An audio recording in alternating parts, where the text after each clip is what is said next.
Cet épisode a une distance de 8 km à un pace de 5 minutes 30.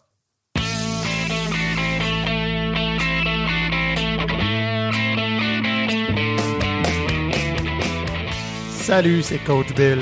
On est de retour pour une saison 3 de Coureur.io dans une formule renouvelée. Ici Coach Frank. Évidemment, on poursuit notre mission de vous accompagner dans votre pratique de la course à pied, en étant pertinent, mais surtout en ayant bien du fun. Allô, moi c'est Coach Isa, je suis la petite nouvelle qui joue à l'équipe. Mets tes souliers, prends tes écouteurs parce qu'on part pour une belle course ensemble.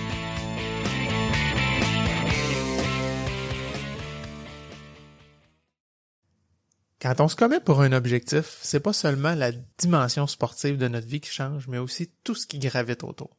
La vie de famille, les sorties entre amis. Des fois, ça peut générer même de l'incompréhension selon les choix qu'on va faire ou qu'on peut refuser une sortie au nom d'un objectif de course, par exemple. C'est sûr qu'on mesure toujours les risques versus les bénéfices dans nos relations sociales, puis il y a des choix déchirants à faire qu'on a pour réaliser nos rêves. Fait qu'on voulait parler aujourd'hui de ça, de tout ce qui peut changer dans notre vie, la minute où on signe pour une première course qui pour nous est un grand objectif, que ce soit un 5, un 10, un marathon, un ultra, peu importe. Fait qu'on voulait faire le tour de ça ensemble. Mais avant d'aller plus loin, moi j'ai la question la plus importante. Coach Isa, est-ce que tu as couru cette semaine? Salut Billy! Hey, oui, j'ai couru cette semaine. Avec toi, j'ai fait mon premier continu depuis mon retour à la course. Donc, j'étais super contente de ça. C'est vraiment trippant de voir la progression quand on fait ça de façon prudente. Puis toi, Coach Bill, t'as-tu couru cette semaine? Oui, j'ai couru, puis tu l'as nommé, mais j'étais vraiment content de faire ton premier continu avec toi dans ton plan de retour à la course. Mais moi aussi, j'ai fait une autre course. Je suis retourné pour ma première fois de la nouvelle saison du 6am à Trois-Rivières. Je le rappelle pour ceux qui connaissent pas le concept, c'est un concept qui est parti d'un gars de Montréal, puis ça a fait vraiment des petits, là. Il y a plusieurs communautés au Québec et même au-delà. J'ai vu des communautés en France, en Ontario. Ça commence à s'étendre pas mal. Et puis, le concept, c'est qu'on se retrouve à un café le matin à 6 heures. On part, on fait 5-6 kilos à un pace social. Le but, c'est vraiment de développer des relations. Les gens qui ont le temps après arrêtent au petit café, prennent le temps de jaser, de prendre un petit latte, une petite viennoiserie, puis après ça, on se disperse, on va tout faire notre journée de travail. Fait que je suis allé pour ma première fois de la saison. Le club de Trois-Rivières a repris, ça fait pas très longtemps. Et puis, nouvelle d'ailleurs, c'est qu'il y avait celui de Trois-Rivières l'été passé. Cette année, les gens qui l'organisaient ont multiplié les points, c'est-à-dire qu'il va en avoir un aussi à Shawi bientôt et un à Bécancour. Fait que 3 clubs du 6am dans la région. Ça, je trouvais ça super cool. Puis je suis toujours fasciné d'arriver là puis de voir qu'il y a 50-60 personnes à 6 heures le matin prêts à courir. OK, pour vrai? Ouais, c'est ça. Ouais, je connaissais pas ça. Ma première fois, j'étais sûr qu'on serait 8 tatas, là, qui c'est ça, je sont des pensais. crinqués, Je me là. suis dit, il va y avoir une dizaine de personnes. Non, c'est fou. Il y a beaucoup de monde. Puis là où je suis content aussi, c'est que je suis arrivé là en me disant, je connais quand même pas mal de monde en course, tu sais, je vais avoir des visages connus. Pas tant que ça. Fait que c'est encore plus cool parce que j'ai découvert d'autres personnes en plus que je connaissais pas. Puis ça m'a créé des nouvelles connexions. Ah, tu dis c'était où? Non, celui de Trois-Rivières, c'est le jeudi, puis c'est au Caféier sur Saint-Antoine. Ah, même ouais. les gens du Caféier ils l'ouvrent un petit peu plus tôt, là, même pour les gens qui sont là, pour ceux qui ont des fois besoin d'aller aux toilettes avant, ou tout ça, ou prendre un petit café. Fait que c'est très cool. Comme quoi, on apprend tous les jours. Je vais aller essayer ça. Donc, juste avant de commencer, on voulait vous parler de quelques petites choses. La première, on veut vous poser la question, est-ce que la longueur des épisodes vous convient? Aimeriez-vous mieux avoir un 30 minutes? Peut-être pas 15 minutes, on a trop de choses à dire. Je pense qu'on n'arriverait même pas à le faire si on voulait. Mais est-ce qu'une heure, c'est une belle durée d'épisode? Donc, on voulait vous poser la question. Écrivez-nous ça en commentaire. Ça va nous faire plaisir de s'ajuster en fonction de ce que vous avez de besoin. Puis honnêtement, le 1 heure, ça a été juste tout naturel. On a commencé, Coach Frank et moi, où on s'est dit, on s'est jamais donné de durée. Hein. C'est toujours on jase. Puis même les épisodes qu'on pensait aller être les plus courts ont toujours fini proche de l'heure. Là. Fait que un coup parti, on se trouve toujours des sujets. Mais franchement, oui, moi aussi je suis intéressé de savoir c'est quoi qui vous plairait le plus. C'est-tu un mix? C'est-tu de garder le format similaire à ce qu'on a là? Ce qui m'amène aussi, là, on dit faites-nous des commentaires, mais pour rappel, on a une page Facebook, coureur.io. C'est à chaque semaine aussi, on publie l'épisode là, ce qui fait que ça nous donne une plateforme si vous voulez aller faire des commentaires un peu plus précis sur un épisode spécifique. Toujours intéressant. On a le Messenger qui est associé à cette page-là aussi, qui permet de faire une rétro, mais privée, si vous voulez nous écrire. On a le Club Strava, qui a super bien marché. Fait que ceux qui sont des nouveaux auditeurs, peut-être aujourd'hui qui ne le connaissent pas, sur Strava, on a un club de course coureur.io dans lequel on peut voir les courses de tous les autres membres, puis commenter entre nous. Et puis aussi les publications des épisodes qu'on fait là, encore une fois, qui vous permet de rétroagir. Puis finalement, sur notre site web, coureur.io, c'est le concept, il y a notre site web avec la publication des épisodes, mais aussi l'inscription possible à notre infolettre qui paraît le lundi matin, donc la veille de chacun des épisodes, dans lequel on fait un petit wrap-up sur l'épisode de la semaine d'avant et qu'on annonce le sujet du lendemain. Fait que si vous voulez en primeur savoir c'est quoi l'épisode du mardi, ça se passe dans l'infolette. Je vous invite à vous y abonner et il y a toujours un petit peu de contenu inédit là-dedans. Fait qu'il y a un petit wrap-up d'épisode, mais j'ajoute toujours ma petite touche supplémentaire dans l'infolettre. Super. Je voulais parler d'un commentaire qu'on a eu sur la page Facebook, justement, Caroline Aubert, qui a fait vraiment un long commentaire, qui a pris le temps, vraiment, elle nous a bien écouté, puis de nous dire comment elle vivait ça. Son retour à l'entraînement, ça fait 8 ans qu'elle a recommencé à s'entraîner, puis là, elle est rendue vraiment au top, là, dans des gros défis. Elle parle de sa façon de s'engager auprès des autres autour d'elle, donc elle s'engage dans des plus petits défis. Et puis, elle nommait l'entraînement croisé par rapport à la récupération. On va en parler plus tard dans l'épisode, là, mais je trouvais ça vraiment intéressant parce que, tu sais, on parle de plein de choses, mais c'est bien de venir préciser certains points, des fois quand on vient effleurer. Donc, je trouvais ça super le fun.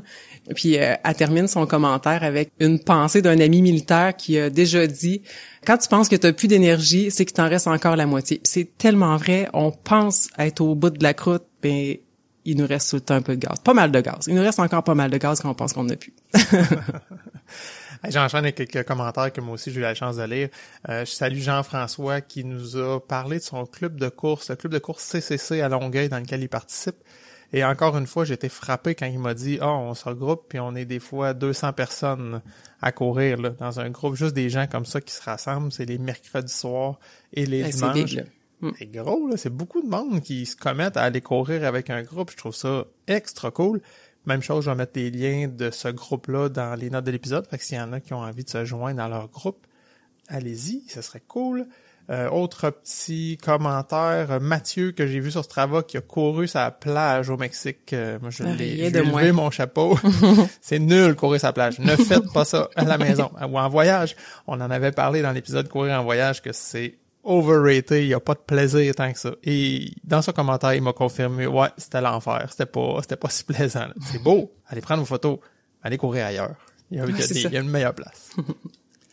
Sinon, pour terminer, il y a beaucoup de gens qui vont utiliser aussi le groupe Strava pour nous taguer. Fait que dans vos courses, vous pouvez, oui, il y a le titre, mais dans la description de l'épisode, dans la description de votre course, il y a quand même un champ, puis si vous tapez coureur.io comme ça, ben nous, on le voit. Puis ça nous permet de voir que vous nous avez écouté en courant, et puis que on voit le commentaire que vous nous faites sur cet épisode-là. Souvent en particulier, c'est super cool. Moi, je les lis tous, et je trouve ça vraiment motivant de voir quand vous nous écoutez comme ça en courant. Fait qu'hésitez pas à le faire. Notamment, j'ai vu Christelle, Cathy, Emmanuel qui l'ont fait récemment. Et sur Spotify aussi, Spotify, Apple Music, il y a moyen d'aller faire des commentaires sur les épisodes ou sur le podcast en général. Ça, c'est pas à négliger, hein. Coach Frank le dit en finale de l'épisode à chaque fois, là, de nous laisser un review 5 étoiles ou un commentaire. Ça vaut cher parce que ça permet à d'autres gens de nous découvrir quand il y a des commentaires comme ça. Ça mousse un peu le podcast. Les gens vont pouvoir voir vos commentaires qui sont positifs. Ça donne le goût de nous écouter.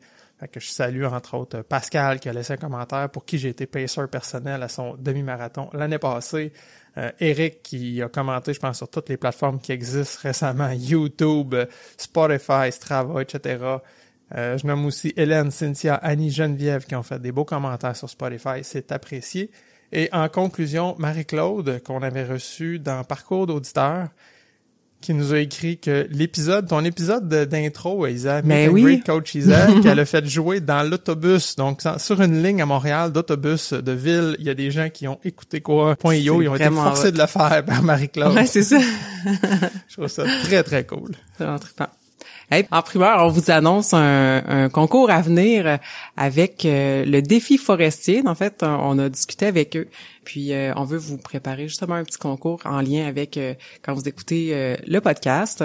Donc, je vous en dis pas plus, ça va venir au cours des prochains épisodes. Alors, on vient au sujet principal. On a parlé dans le dernier épisode de s'engager dans un défi ambitieux. Aujourd'hui, ce qu'on veut aborder, c'est de quelle façon ce défi ambitieux-là va impacter notre vie, puis de quelle façon, une fois qu'on est engagé, notre vie peut venir impacter ce défi-là. Donc, les deux ont un impact un sur l'autre. Donc, c'est ça qu'on vient aborder aujourd'hui. C'est pas à négliger, tu sais, je dirais quand on est un coureur éminemment récréatif, puis on n'a aucun objectif à long terme, peu importe lequel, ben on le sent peut-être moins cet effet-là, parce que tu te dis, OK, je vais faire ma petite course, je vais faire mes sorties régulières, ça va bien, tu sais, on va pas au-delà d'une certaine limite, ce qui fait que ça nous empêche pas de faire le reste de nos activités, puis on n'a pas besoin d'être extra prudent sur tout ce qu'on fait, parce que ça peut avoir une incidence. Mais quand on est engagé dans un défi, ou en lien avec un objectif, je le nomme, mettons, tu dis, OK, cet automne, je vais courir mon premier demi, ben souvent, faut pas trop que tu niaises, là. Quand c'est ton premier, là, c'est parce que t'as assurément des changements à faire dans ta vie pour y arriver, parce que sinon tu réussirais aujourd'hui. Fait que c'est sûr qu'il y a des changements à faire, puis tout ce que tu vas choisir va avoir une incidence. On l'a nommé encore une fois dans un épisode précédent, où souvent on est sur le fil du rasoir, là. T'sais, on s'entraîne, on peut être proche du entraînement, proche de la blessure. Mais comment on peut maximiser nos chances de pas se blesser? Mais pas nécessairement juste dans notre course, notre plan de course, mais dans tout ce qu'on fait autour. Fait que c'est ça qu'on voulait un peu vous amener à réfléchir à ça, de qu'est-ce qui dans ma vie, en général, est bénéfique pour mon sport principal, qui est la course, ou qu'est-ce qui est risqué. Puis tu sais, ça veut pas dire qu'il faut pas faire d'autres activités, mais à un moment donné, il faut quand même se poser la question, est-ce que j'induis plus de risques que de bénéfices? Puis après ça, prendre la décision en conséquence. Oui, puis tu sais, il y a deux aspects là-dedans, tu sais, ça va être, parce que c'est rare qu'on choisit un défi qui est déjà atteint. Souvent, on va aller un peu plus haut, toujours. Donc, c'est ça, on se ramasse tout le temps, comme tu disais, on est sur une ligne très fine, puis on risque de basculer d'un côté comme de l'autre. Mais quand même, tu sais, on met des heures et des heures d'entraînement, et puis, ça peut être aussi simple que je veux pas pogner une gastro 3 jours avant mon défi, ou la veille, tu pourras pas y aller faire ton défi. Fait que là, tu t'entraînes, ça fait des mois et des mois, puis paf, t'es malade, tu vomis dans la toilette à la place d'aller courir ton demi. C'est assez ordinaire. C'est sûr que si t'as des amis qui t'invitent à aller prendre une bière, pis tu sais qu'il y a eu de la gastro dans la semaine chez eux. Ouais. Ou que tu t'en vas à une place où il va y avoir tout plein d'enfants. Ouais. Bon, ils vont tous à la garderie. C'est plate, mais c'est vraiment, pour vrai, moi, ce sujet-là, ça me parle beaucoup parce que tu te fais juger. Tu sais, hey, tu viens-tu, Isa, on se fait un petit party de famille, de piscine. Je le sais pas, tu sais, j'ai de quoi la semaine prochaine, pour vrai, si je pogne un virus, ça va être push. Puis les gens font, ah ouais, ok, mais tu sais, reviens-en, tu sais, de la course. Mais c'est ça, on est tellement investis, puis c'est pas juste le budget, là, c'est vraiment, c'est ça, le temps et l'énergie qu'on peut avoir mis là-dedans. Mais tu touches un point important, c'est tout l'aspect social, ou du moins l'opinion des gens, justement, sur des choix qu'on peut faire par rapport au sport. J'ai le goût de nous amener dans l'élite, puis après ça, on pourra placer le curseur à un endroit un peu plus réaliste pour des amateurs que nous sommes.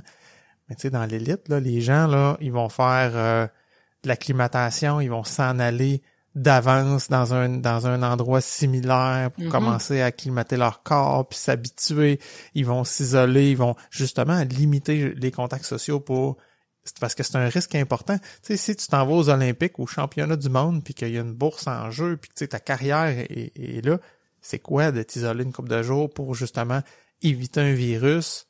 Ben c'est ça, c'est exactement mon point du départ. C'est de prendre en compte les risques et les bénéfices, puis de faire tes choix en conséquence. C'est sûr que pour quelqu'un qui en vit, c'est une chose. Tu sais, c'est sûr que même si ses sponsors ou son coach voit qu'il est parti faire la fiesta la veille, l'avant-veille, il va dire « Hey, Dude, ça marche pas, je pense que t'as pas compris notre deal, là. » Toi, t'es là pour performer, puis nous autres, on met de l'argent sur la table, mais faut que tu performes, faut que tu mettes toutes tes chances de ton côté, puis tu fasses des choix intelligents, on se fie sur toi.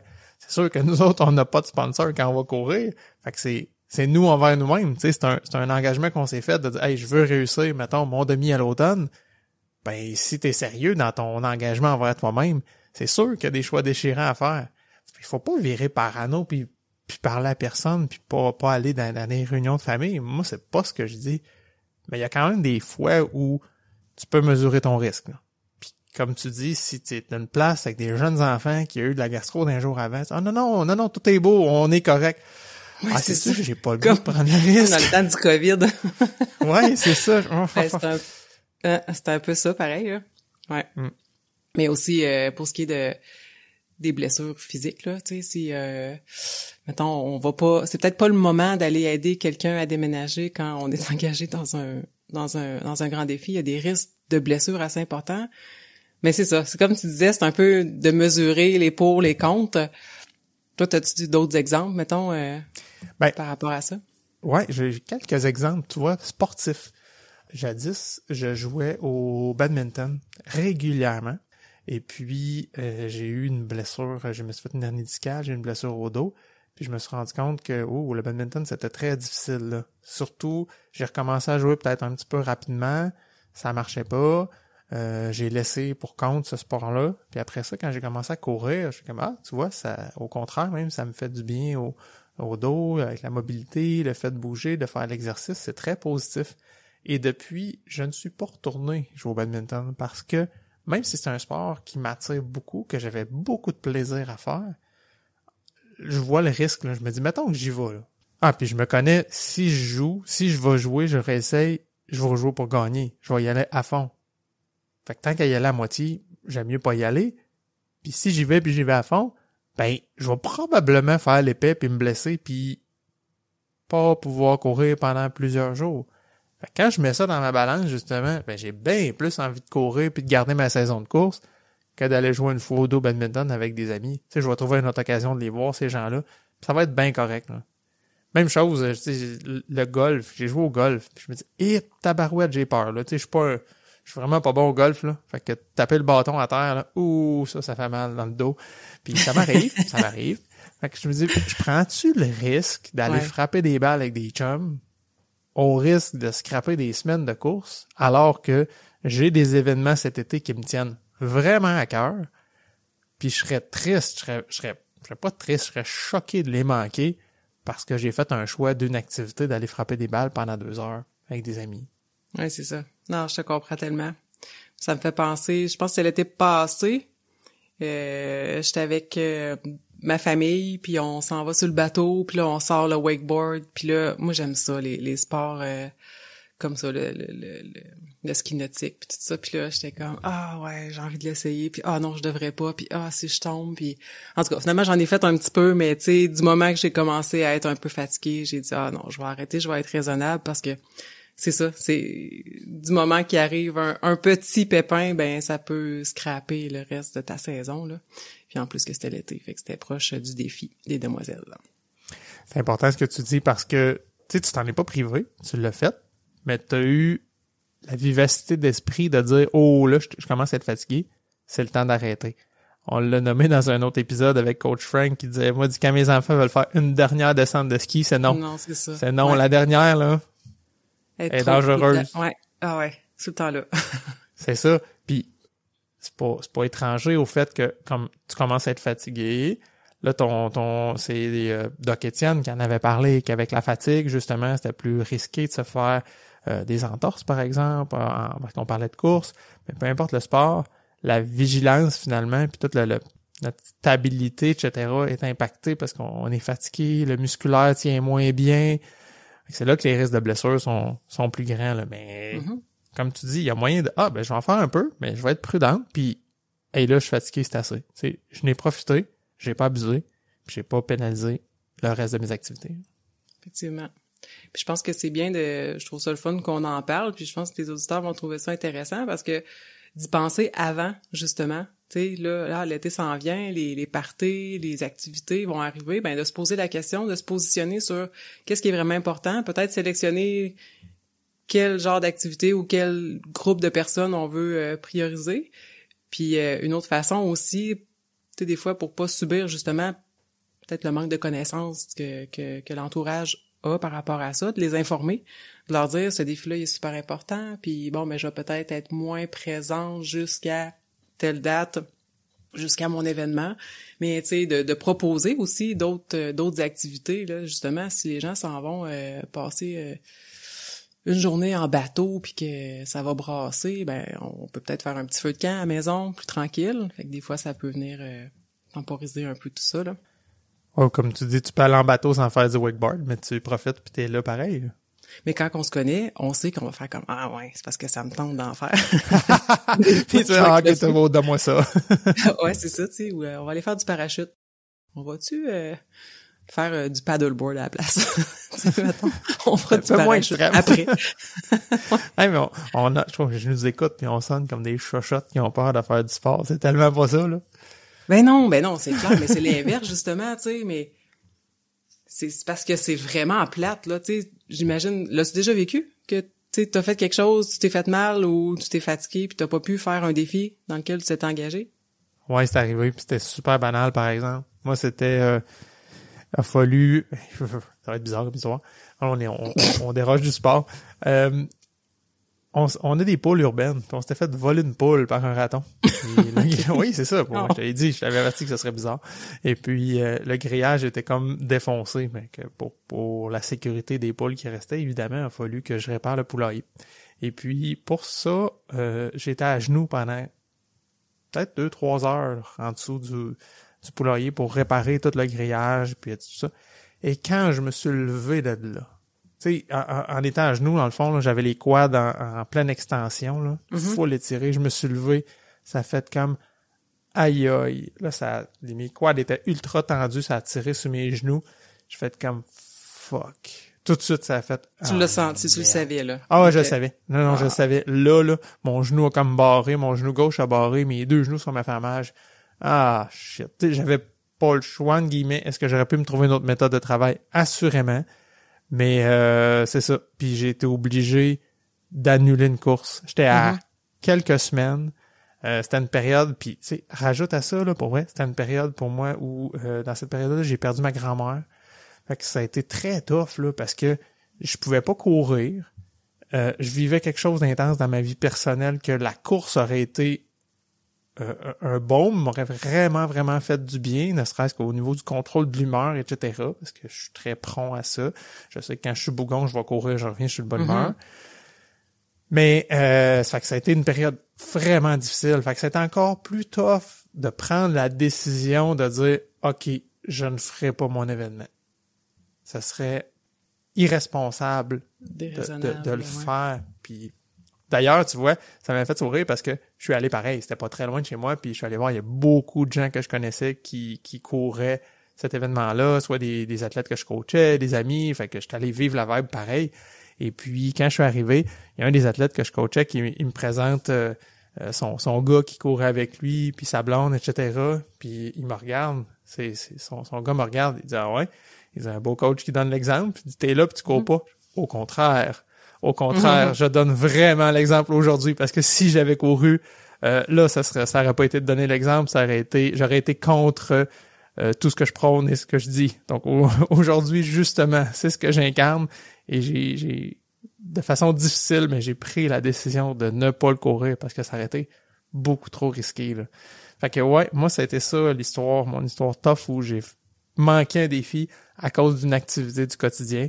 Puis honnêtement, tu sais, je le sais, je le savais, là, que ça pouvait arriver, ça. J'aurais dû me prendre, pas le faire, mais tu sais, me prendre une méthode de travail plus sécuritaire, être mieux installé, puis pas me blesser de façon niaiseuse comme ça, puis de manquer justement mon événement.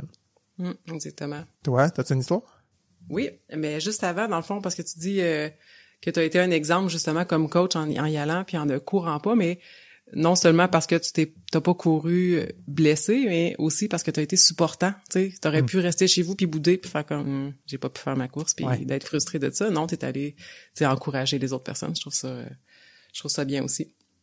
Mais moi, j'ai envie de compter un peu l'inverse, de quelle façon la course à pied peut avoir impacté ma vie. Quand je me suis blessée ma 2e année de demoiselle, je pouvais plus jouer avec mes enfants non plus. Donc, tu sais, ça a été... Moi, dans le fond, c'est ça, j'ai fait mon premier défi de demoiselle, j'ai fait un peu plus tard un demi-marathon, puis un deuxième 3 semaines plus tard. C'est celui-là qui a été de trop. Puis là, j'ai recommencé à m'entraîner suite à ça, et puis là, je me suis ramassée avec une douleur là, qui a duré plus de 6 mois, mais ça m'a impacté justement dans mon quotidien avec mes jumeaux. Je pouvais pas à moitié me mettre par terre, je pouvais pas courir, je pouvais pas... les soulever comme je voulais. Donc, moi, c'est de cette façon-là que j'avais envie d'en parler, à quel point faut rester prudent, écouter nos coachs quand on parle de surentraînement, de risque de blessure, parce qu'on continue d'avoir une vie après tout ça, là. C'est à considérer aussi. T'as raison. Tu sais, comme tu dis, vu qu'on est des amateurs, ben, là, on parle beaucoup de protéger notre objectif, de protéger notre défi de course. Mais l'inverse est vrai aussi, là. Tu sais, si tu te blesses pour réussir ton défi puis te dire, OK, check, hey, je l'ai fait jusqu'au bout, mais que tu manques du travail après puis que t'es plus capable de faire aucune activité puis de marcher puis tu sais, c'est terrible, là. Il y a une balance dans tout ça puis c'est bien comment tu l'amènes. Il y a une synergie entre les deux. Puis si, mettons, de plus faire d'activité pendant toute parce que t'es monosport puis tu veux vraiment réussir ça puis que t'es investi tellement que t'es en train de te couper de tous tes amis puis toute ta vie, ben c'est pas mieux non plus, là. Fait que, OK, t'es peut-être mieux de tone down puis de te trouver un objectif qui est un peu peut-être moins ambitieux, puis y aller en étape, mais pas briser toutes les relations que t'as, à moins que ce soit vraiment ça que t'as envie puis tu dis, hey, wow, je gérerai ça plus tard en connaissance de cause. Mais tu sais, souvent, les amis, tu peux pas les mettre sur pause puis les reprendre quand tu veux, là. Fait qu'il y a ça aussi à gérer, là. Fait que tu peux pas tout le temps dire, non, je peux pas parce que, mais à un moment donné, il y a d'autres choses qui vont s'organiser, là. Exactement. Pas tout mettre ses œufs dans le même panier, comme on dit, parce que il peut arriver justement une blessure puis que là, bon, ben, t'as pas le choix, faut que tu changes de sorte d'activité physique ou tu fais juste mettre fin à ça, ben, c'est le fun qu'il reste quelque chose après. Ouais, puis si ça chie ton événement, ça se peut que tu sois content d'avoir tes amis autour. Ouais. J'ai une autre petite histoire pour toi qui est assez récente. Au travail, on était invités là pour toute l'éducation, un tournoi de curling. Je fais comme, ah oui, c'est cool, j'ai joué il y a plusieurs années, j'avais arrêté, puis ouais, je sais jouer, je vais aller là, puis ça va être le fun. Hey, j'étais raqué pour vrai. C'est pas, tu sais, c'est sûr, c'est pas de gros sport cardio, là, c'est pas comme courir justement ou faire du vélo, puis il y a pas d'impact, c'est comme la course, mais juste être debout sur une glace de curling pendant une couple d'heures, sincèrement, c'est plus difficile que ça paraît parce que t'es toujours en recherche d'équilibre. Fait que c'est tous les petits muscles stabilisateurs qui travaillent, mais tout le temps. Puis, tu sais, d'avancer sur la glace à pas feutrer, de faire attention pour pas tomber. Oui, il y a le brossage, le lancer, puis encore une fois, je me suis un peu échauffé, visiblement pas assez. À mon premier lancer, je fais comme « Ouh, tabarouette! » Je me suis squeezé la partie haute du quad, là, puis heureusement, j'ai été capable de la travailler puis de la rétablir. Ça n'a pas pénalisé ma course, mais pour vrai, j'étais à 2 doigts là, d'être obligé d'arrêter de courir pendant une couple de jours. Okay. Ça aurait été plate. Tu sais, là, j'étais vraiment juste sur le fil, mais j'ai été raqué, puis ça a eu de l'impact nécessairement un peu. Là, j'ai pris quand même un 2 jours de pause qui était, je pense, judicieux. Là, j'ai recommencé à courir. Ça va bien, tout est beau, mais ça a quand même induit un petit risque, disons, là. Mais ça valait la peine. Mais je trouve ça le fun que tu le nommes, par exemple, parce que, justement, t'as pris 2 jours de pause. Tu sais, on le fait, là, nous autres aussi, comme coach, là, quand, peu importe, là, je peux avoir été une journée à être plus à terre avec les jumeaux, puis je me rends compte, bon, j'ai mal plus dans le bas du dos, ben, probablement que j'irai pas courir le lendemain, puis peut-être même que le surlendemain aussi, je vais prendre encore une pause, puis la 3e journée, je vais peut-être, plutôt que d'aller faire mon 8, ben, je vais aller faire un 4. Puis je verrai au pire si j'en fais un petit peu plus, ou peut-être même que je vais faire du fractionné. Puis aussi, tu sais, parce que dans un sens, de faire des activités va venir fatiguer les muscles, donc on risque de se blesser à la course. Mais le fait de courir beaucoup, je pense à tes quads, tu sais, ça fait plusieurs fois que tu parles, au niveau de mon quad, tu cours beaucoup, Billy, fait que ça se peut que réparer ton poulailler, tes muscles étaient fatigués. Peut-être que ne pas courir, t'aurais été correct dans le fond, t'aurais pas eu de douleur au niveau de tes cuisses, ou si tu courais pas, peut-être que t'aurais pas de douleur quand tu joues au curling. Fait que c'est vice versa. Donc c'est là que je voulais en venir. Peu importe ton plan, oui, le plan, c'est super important de le respecter pour pas se blesser, mais le quotidien vient impacter aussi. Puis ça se peut que il y a une journée que ça soit marqué 6 km sur le plan, puis qu'après 3, ça commence à faire mal. Ben s'il y a un signe, arrête, on va réajuster après, viens parler à ton coach, ou si t'es ton propre coach, ben c'est ça, tu gères ton plan. Comme on dit, il vient un moment où tu as plus de bénéfices à ne pas courir qu'à courir. Oui. Ça, faut le reconnaître. Là. Je pense qu'on l'a nommé aussi à quelques reprises. On va pas tout perdre parce qu'on arrête de courir 3 jours. On va pas tout perdre parce qu'on arrête de courir 1 semaine. On va pas tout perdre parce qu'on arrête de courir 2 semaines. Tu sais, on peut faire un bon bout, là. En théorie, tu sais, on parle vraiment purement théorique, là. Ça prend 3 semaines avant qu'il commence à y avoir une perte. Donc, il va y avoir un maintien pendant 3 semaines. Fait qu'on a quand même un petit laps. Je comprends, on veut continuer de progresser, mais à défaut de se blesser, je pense qu'on est mieux de prendre une petite ou une moyenne ou même une longue pause. Parce que tu peux perdre beaucoup à trop en faire. Ben, clairement. Ce que je voulais dire aussi tantôt, tu sais, tu parlais de l'aspect psychologique du fait de devoir arrêter puis de pas pouvoir faire un événement. Il y a une différence aussi entre quand quelque chose arrive spontanément puis quand c'est une décision. Tu sais, je me suis fait opérer, j'ai pris la décision de me faire opérer, puis je savais que j'aurais ma convalescence. J'ai fait ma convalescence de 6 semaines. Oui, ça m'a affecté moralement un peu, mais beaucoup moins que si j'avais subi une blessure puis j'avais été obligée d'arrêter puis alors que c'était pas moi qui décidais, tu sais. Prendre des décisions d'éviter X, Y événements pour pas tomber en blessure, c'est mieux que de les subir. C'est ça que je voulais dire. Ouais, t'as raison, puis j'aime comment tu l'apportes de, tu sais, si c'est un choix versus qu'on sent que ça nous est imposé, parce que, tu sais, la blessure, ça m'oblige à ne pas faire, ou ça m'oblige à, alors que si tu le décantes, tu dis, ouais, je vais choisir de, c'est vrai que c'est plus facile à digérer. Là. Ah ouais, pas mal plus assumable. Ça nous amène à, je trouve, on l'a effleuré plein de fois, là, mais j'ai le goût qu'on parle un peu de cross-training, d'entraînement croisé. Effectivement. Il y a du beau bénéfice là-dedans. Moi, je pense, je vais y aller avec mon avis, puis je veux que tu réagisses, je veux t'entendre là-dessus. Moi, je trouve que, tu sais, du cross-training, c'est ultra pertinent pour, justement, rester en action pendant les journées de repos du sport principal, disons. Mais du cross-training, ça veut pas nécessairement dire d'y aller à fond. Fait que c'est-tu mouliner sur mon vélo? C'est-tu aller prendre une marche? C'est-à-dire que j'ai pas été inactif, mais j'ai pris une petite marche, j'ai bougé. Mais il faut faire attention parce qu'il y a des sports qui vont taxer les mêmes choses. Tu sais, si je cours puis je me dis, je vais prendre une pause tu sais, je suis en pause de course, je vais faire la corde à sauter. Mauvaise idée. T'es cardio, puis en plus, t'induis des chocs au niveau des jambes. Fait que ta journée que tu devais te reposer de la course, t'es en train de taxer ton corps pratiquement de la même manière que la course. Fait que c'est plus une journée de repos. Tu peux l'enlever, c'est pas une journée de repos. Le bénéfice du cross-training, ça va être si c'est quelque chose qui va amener une fatigue ailleurs que ce que la course t'amène. C'est là, oui, il peut y avoir un bénéfice. Puis tu sais, ça peut être juste du stretching puis du yoga aussi, là. Tu te bouges, puis en plus, tu vas chercher un bénéfice au niveau souplesse, etc. Tu fais une petite élévation de ton rythme cardiaque, juste pour dire, c'est parfait, ça fait du bien, puis t'as bougé. Effectivement.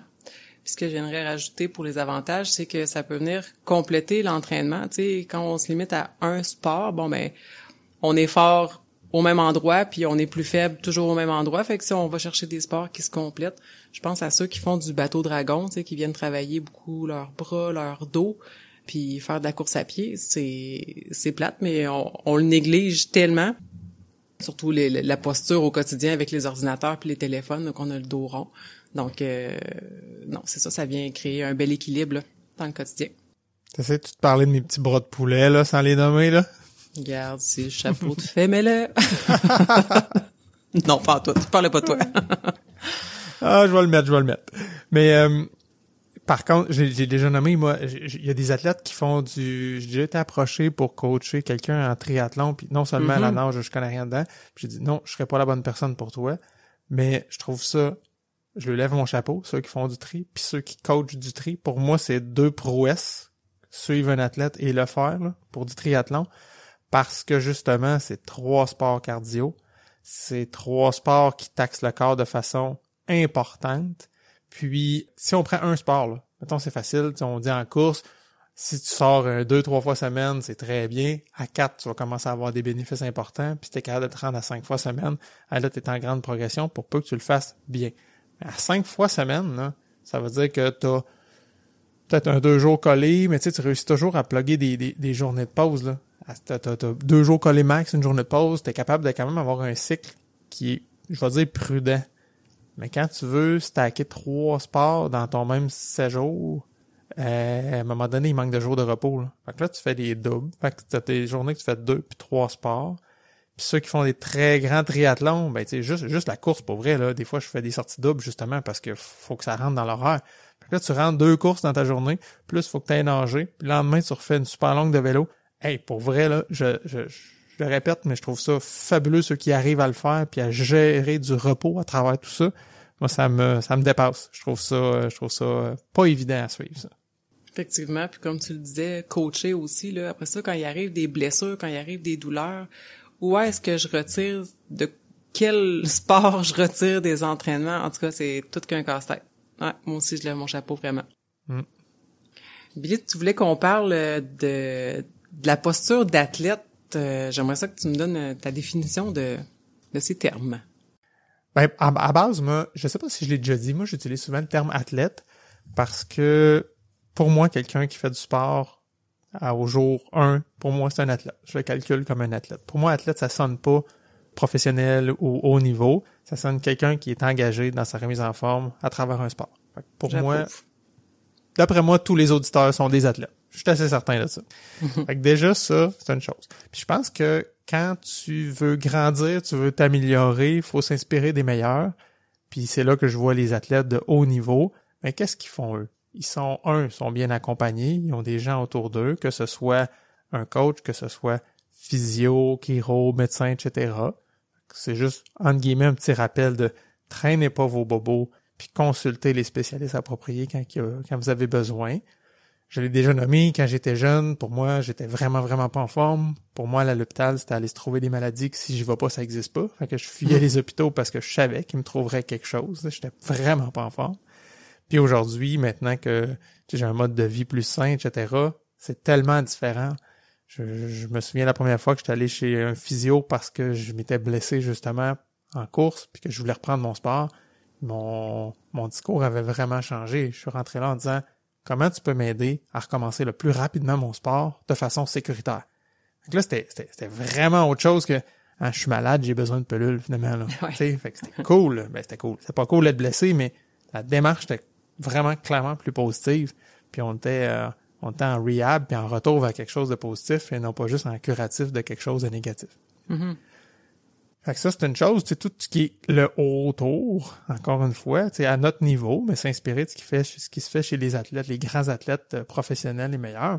Mais ces gens-là ont une discipline incroyable aussi. Je l'ai nommé tantôt, c'est ceux qui sont engagés dans des équipes sportives ou avec des commanditaires. Ben pour eux, ils ont des comptes à rendre. C'est nous envers nous-mêmes, mais ça devrait être la personne la plus importante qu'on veut nourrir, qu'on veut être fier d'eux puis s'impressionner nous-mêmes. Là. Fait qu'à la base, c'est un peu ça. Si ton défi de course ou de peu importe ton sport est si important, ben prends donc le temps de prendre ta posture d'athlète puis de dire qu'est-ce que moi je peux faire au quotidien pour maximiser les chances d'arriver à mon événement puis d'être au top de ma game. Fait que est-ce que c'est de pendant ton entraînement ou même les semaines avant, dire OK, là, je vais vraiment focusser sur mon sommeil. Ça me tenterait d'écouter une petite émission de Netflix de plus, mais je vais sauter un cycle de sommeil, je vais avoir de la misère à m'endormir. Avant de me coucher, je vais checker mon cell, je vais checker mes emails, mes notifications, mes médias sociaux, ça va me réveiller, je suis pas endormi encore avant 2 heures. Ben, tu sais, d'avoir une routine comme ça de dodo, puis t'es pas obligé de la faire à l'année, à la limite, là. Ça peut être un cycle de dire, OK, là, les 3 prochaines semaines, pour moi, sont importantes parce que je veux arriver à mon événement vraiment au top. Je vais prendre du temps pour moi, puis je vais prendre ce temps-là pour maximiser mon sommeil. Même chose au niveau de l'alimentation, évidemment. C'est de faire un peu plus attention, sans virer fou puis sans tout changer, parce que tout changement doit être fait quand même graduel, mais d'y apporter quand même une attention supplémentaire. Mais pour moi, c'est vraiment de se poser personnellement comme notre propre super-héros, être fier de ce qu'on fait, puis dire « OK, je vais mettre tous les efforts possibles dans toutes les sphères autour, puis je vais être la meilleure version de moi-même. » Ouais, ça fait beaucoup de sens. C'est de voir jusqu'à quel point je suis engagée dans mon processus comme athlète. Vraiment, c'est important de le savoir. Ouais, ça te rejoint-tu? Toi, as-tu d'autres points?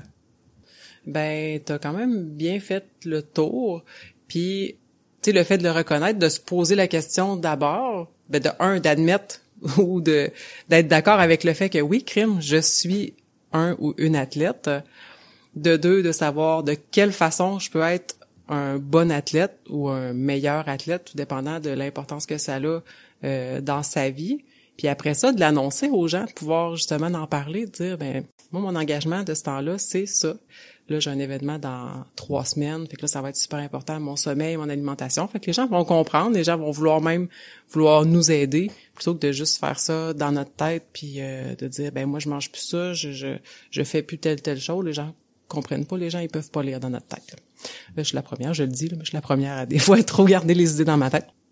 Fait que ça permet d'être justement dans une belle position soi-même, mais d'avoir un environnement aussi qui va être aidant pour bien performer. Puis c'est pas à négliger, hein, l'entourage, t'as raison. On l'a dit plus tôt dans l'épisode.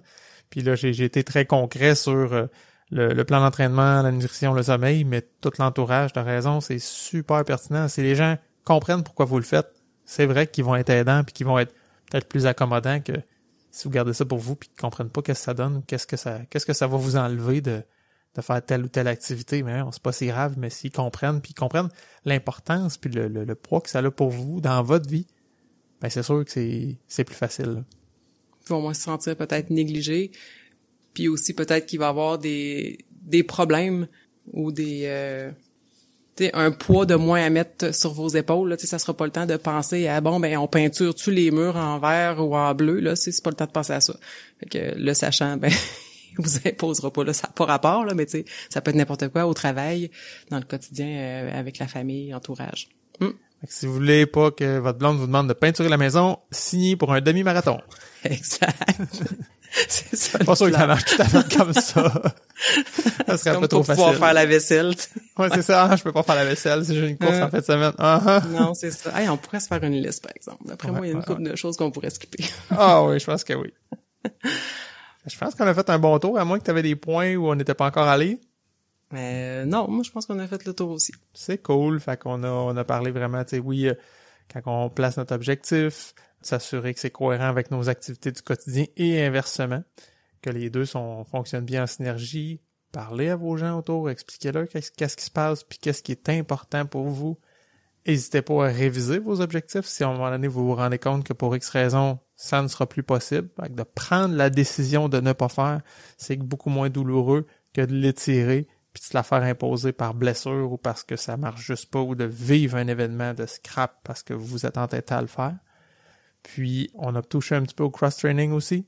Encore une fois, je répéterai, faites pas ça tout seul, parlez à votre coach, parce que des fois, une bonne idée de cross-training, faites pas en tout dans le plan. Votre coach va être capable de vous dire qu'est-ce qui fait du sens puis de le placer. Et puis, on a conclu avec la posture de l'athlète, un concept que j'adore, qui est de se positionner soi-même comme la personne la plus importante, puis aligner sur notre sport, notre objectif. Ça ressemble à ça.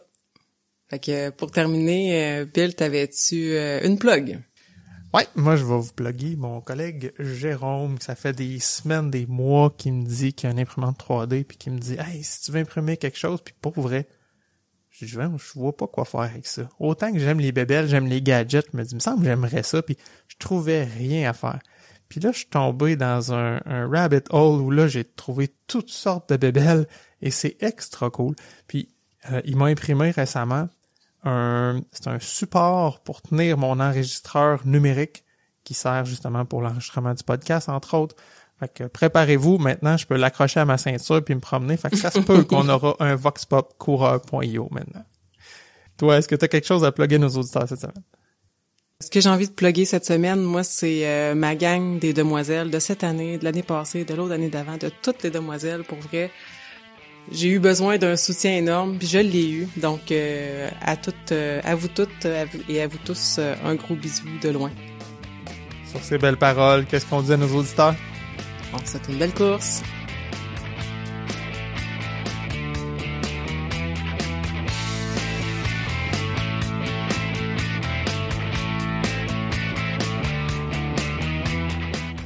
Ici Coach Frank. Avant de vous quitter, si vous avez aimé cet épisode, une bonne façon de nous aider, c'est de partager cet épisode avec un ami. Bien sûr, vous inscrire au podcast, nous laisser un review 5 étoiles et un commentaire sur Apple Podcasts ou Spotify serait énormément apprécié. Hey guys, like and subscribe.